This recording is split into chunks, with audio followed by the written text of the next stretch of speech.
Pasukan Hizbullah dari Lebanon menggunakan senjata baru drone FPV untuk menyerang posisi Zionis.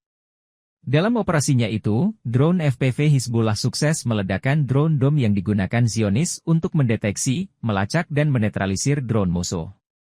Hal itu terlihat dalam sebuah video yang dirilis Hizbullah melalui saluran Telegram pada Jumat, 21 Juni 2024. Dalam video tersebut, tampak drone FPV meluncur tepat sasaran dan meledakkan target.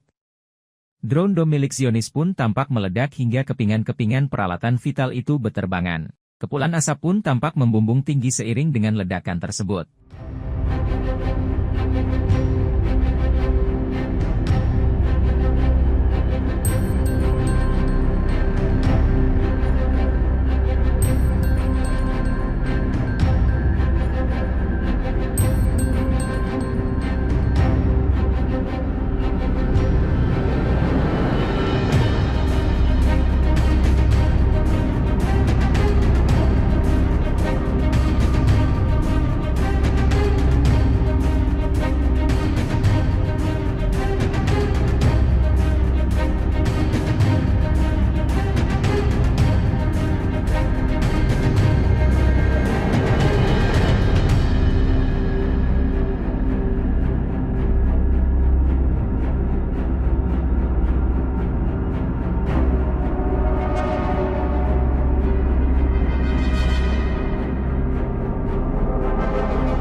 Download Tribun X sekarang, menghadirkan lokal menjadi Indonesia.